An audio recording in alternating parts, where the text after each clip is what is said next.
Chào mừng quý vị đã đến với kênh tin tức Long Kê TV.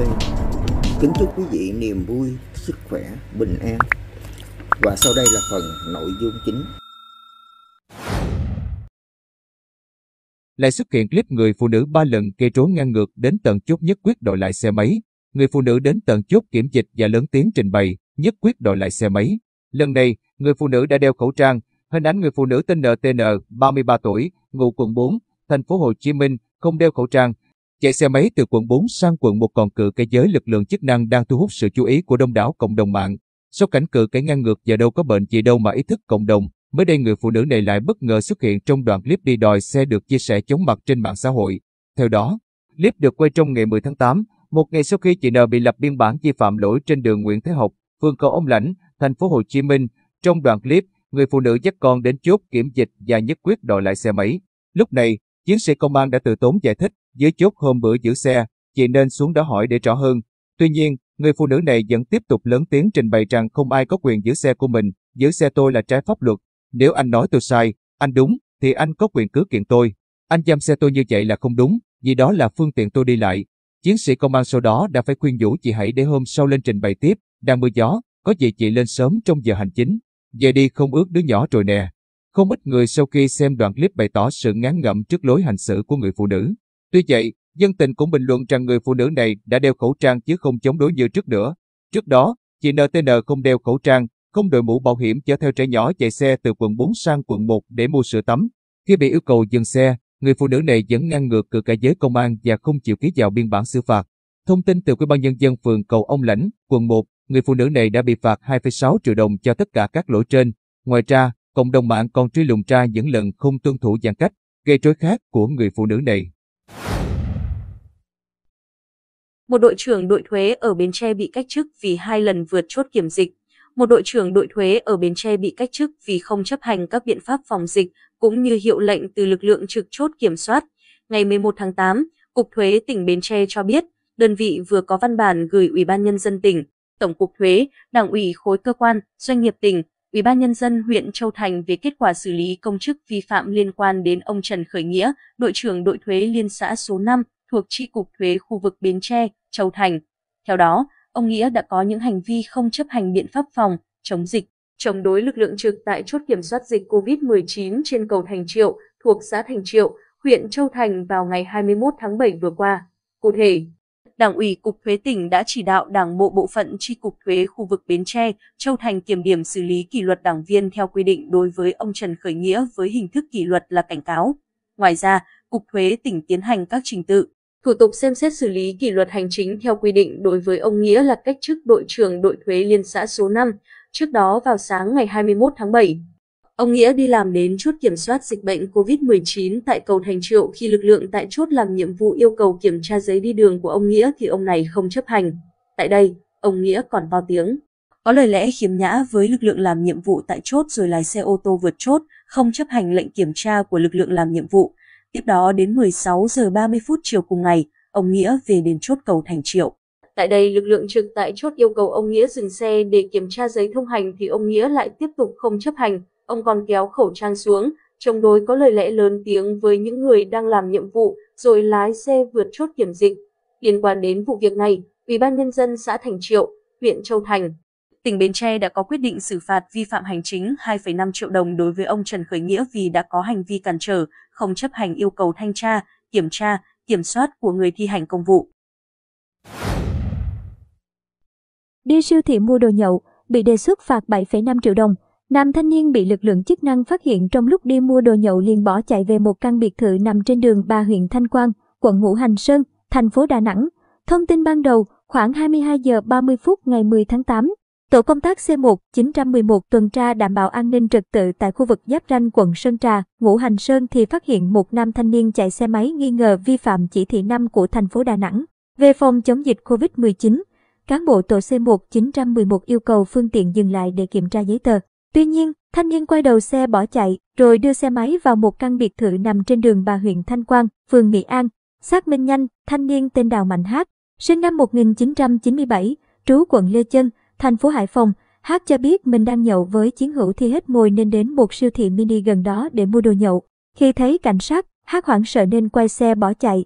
Kiểm tra hành chính, H không xuất trình được giấy đi đường theo quy định. Ngoài ra, tổ công tác phát hiện một giấy triệu tập H của Công an quận Hồng Bàng, Hải Phòng liên quan đến một vụ gây rối trật tự công cộng tại địa phương. Bản thân H cũng có một tiền án về tội cướp tài sản. Ngay trong đêm, tổ C1 911 đã lập biên bản và bàn giao H cho công an địa phương để xử lý hành vi ra ngoài đường không thuộc các trường hợp cho phép theo chỉ thị 5 và các hành vi vi phạm luật giao thông đường bộ khác. Người phụ nữ tử vong dưới sông, cuộc gọi lúc 4 giờ sáng. Theo một người dân sống gần nhà nạn nhân cho biết, vào hôm xảy ra sự việc, lúc 4 giờ sáng người chồng vẫn liên lạc được với nạn nhân. Thi thể người phụ nữ được phát hiện dưới sông Đào vào sáng ngày 9 tháng 8 là NTL, 49 tuổi, trú xóm 2, xã Công Thành, huyện Yên Thành, Nghệ An. Chiều ngày 11 tháng 8, trao đổi với phóng viên, trưởng xóm 2 cho biết, ngoài công việc chính ở trong xí nghiệp thủy lợi thì cô L còn làm thêm bảo hiểm nhân thọ được mấy năm nay. Không ai biết bên trong gia đình họ thế nào nhưng về bề nổi thấy gia đình họ cũng khá giả. Hai vợ chồng cũng xây nhà cửa 2 đến 3 nơi, nhà 2 tầng và cả hai vợ chồng đều có ô tô riêng để đi. Chồng nạn nhân làm nghề kinh doanh nhà nghỉ nên cũng thường xuyên phải đi lại. Hai người con lớn của vợ chồng họ hiện đã lấy chồng, còn hai cháu nhỏ vẫn đang học tiểu học. Theo trưởng xóm 2 chia sẻ, vợ chồng nào trong sinh hoạt cũng có xích mích, mâu thuẫn, với vợ chồng cô L cũng không tránh khỏi. Tuy nhiên mâu thuẫn trong gia đình họ không tới mức lớn phải chính nhờ quyền can thiệp. Ngoài những lúc vợ chồng căng thẳng ra, gia đình họ cũng rất tình cảm, đằm thắm. Sau khi tìm thấy thi thể của nạn nhân, ban đầu gia đình không muốn giám định pháp y. Tuy nhiên khi phát hiện tay nạn nhân có vết cắt nên gia đình đã đồng ý giám định. Đến nay vẫn chưa có kết luận nguyên nhân cái chết của cô L. Trưởng xóm 2 thông tin về cái chết của nạn nhân, vị trưởng xóm cũng tiết lộ, theo một nguồn tin thì cô L đã đi khỏi nhà khoảng 2 hôm nhưng gia đình không biết nạn nhân đi đâu. Đến 4 giờ sáng hôm phát hiện thi thể nạn nhân 98 PV, người chồng vẫn liên lạc được với vợ. Khoảng 6 giờ sáng một người dân đi tập thể dục vẫn nhìn thấy cô L ngồi trong xe ô tô, tuy nhiên sau đó họ không còn thấy nạn nhân trên xe nữa, nghi nạn nhân tự vẫn đã điện báo cho cơ quan chức năng. Lúc tìm thấy thi thể cô L, trên người nạn nhân vẫn còn vàng. Trong xe ô tô vẫn còn điện thoại và ví nên khả năng cô L bị giết cướp tài sản là rất thấp. Còn thông tin nạn nhân nợ nần thì không ai rõ. Từ trước đến nay chưa thấy ai phản ánh việc cô L vay nợ hay bị ai đến đòi nợ. Gia đình người phụ nữ này có nhà nghỉ rất lớn, thậm chí cho bên bảo hiểm thuê văn phòng nên cũng có thu nhập. Hiện nguyên nhân dẫn đến sự việc vẫn đang được công an điều tra làm rõ. Liên quan đến sự việc trên, một lãnh đạo xã Công Thành chia sẻ, khi kiểm tra thì thấy cổ tay nạn nhân có một vết cắt rất sâu vào tận cơ tay. Cơ quan công an sau đó khám nghiệm tử thi, khám nghiệm hiện trường. Tuy nhiên khi khám nghiệm trên xe ô tô nạn nhân, hiện trường ở đó thì không thấy có vết máu nào. Các tài sản, chìa khóa xe để ở trên ô tô cả, cửa xe không khóa. Tại địa phương, nạn nhân là một người sống hiền lành, vui vẻ, hòa đồng, kinh tế khá giả. Bà L là cán bộ của xí nghiệp thủy lợi đầu mối thuộc công ty thủy lợi Bắc Nghệ An. Ngoài ra, bà L còn là chủ của 2 nhà nghỉ cao tầng trên địa bàn huyện. Ở công ty chị này bình thường hiền lành, sống hòa đồng, vui vẻ, không có biểu hiện gì khác. Gia đình có nói trong ngày và đêm mùng 8 tháng 8 thì chị này không về nhà. Sáng mùng 9 tháng 8, chị L không thấy đến đơn vị làm việc. Sau khi gọi kiểm tra thì mọi người nói thấy xe chị ấy ở mép bờ sông Đào, lãnh đạo xí nghiệp thủy lợi đầu mối thông tin.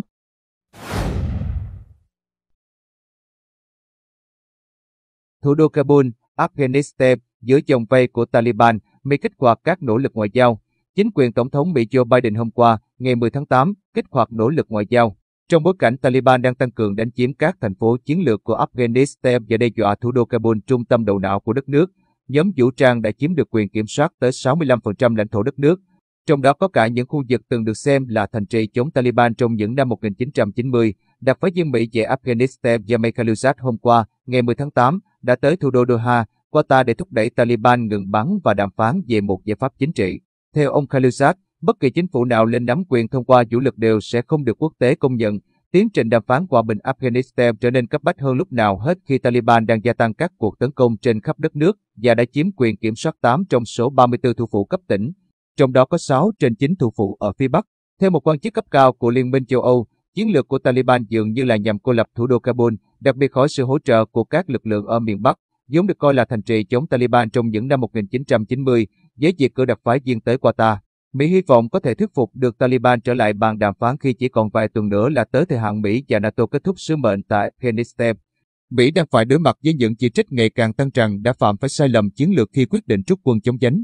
Tuy nhiên, Tổng thống Biden hôm qua một lần nữa khẳng định không lấy làm tiếc về quyết định của mình, đồng thời đảm bảo Mỹ vẫn duy trì cam kết đối với chính quyền Kabul.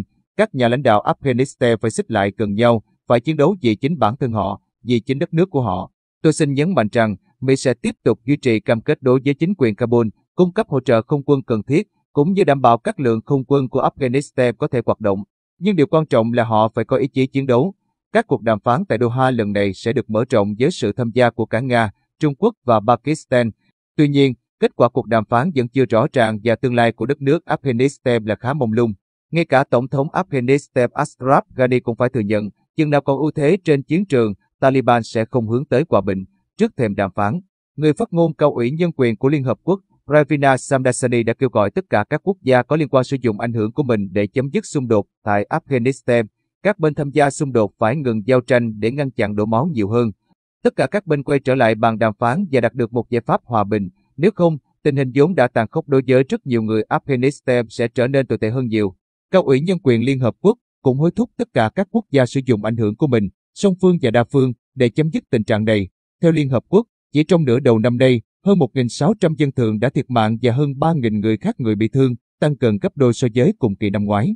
Càng đáng lo ngại hơn khi phụ nữ và trẻ em chiếm một nửa số nạn nhân. Nếu không ngăn chặn được các cuộc tấn công của lực lượng Taliban trên khắp đất nước, Afghanistan có thể phải chứng kiến số dân thường thiệt mạng ở mức cao nhất trong hơn một thập kỷ qua. Thống đốc New York từ chức, Tổng thống Biden nói gì? Trước các phóng viên tại Nhà Trắng vào chiều ngày 10 tháng 8, Tổng thống Biden đã nói về việc Thống đốc New York Andrew Cuomo từ chức. Ông ấy đã hoàn thành một công việc tuyệt vời, từ tổ chức bỏ phiếu cho đến cơ sở hạ tầng và nhiều thứ khác. Đó là lý do tại sao điều đó rất đáng buồn. Tôi tôn trọng quyết định của Thống đốc. Ông Cuomo là một người ủng hộ lớn cho ông Biden và hai người đã xuất hiện nhiều lần cùng nhau trên chính trường. Tuy nhiên, ông Biden đã phủ nhận về tác động tiềm tàng của vụ bê bối đối với đảng Dân Chủ. Tôi nghĩ tác động tất cả chỉ đối với Andrew Cuomo và quyết định của ông ấy. Thống đốc New York Cuomo đã tuyên bố từ chức vào trưa ngày 10 tháng 8 và mọi công việc sẽ được bàn giao sau 2 tuần. Ông tuyên bố làm như vậy vì tình yêu đối với New York và không làm gián đoạn hoạt động của chính quyền ở thời điểm sinh tử. Người đứng đầu bang New York suốt 3 nhiệm kỳ vừa qua đang phải đối mặt với việc bị cơ quan lập pháp tiểu bang luận tội. Và các vụ kiện dân sự từ gần 10 phụ nữ cho rằng ông đã quấy rối tình dục họ trong nhiều năm. Cách đây một năm, ông Andrew Cuomo còn bị chỉ trích lớn vì bê bối liên quan đến hàng nghìn người cao tuổi đã chết trong các viện dưỡng lão ở New York. Tháng trước, chính quyền Biden đã khép lại cuộc điều tra với ông Cuomo và hai thống đốc đảng Dân Chủ khác về vấn đề này, nói rằng biện pháp ứng phó với đại dịch là có thể chấp nhận được. Người sẽ thay thế ông Cuomo là Phó Thống đốc Kathy Hochul, 62 tuổi, một thành viên đảng Dân Chủ và là cựu thành viên Quốc hội.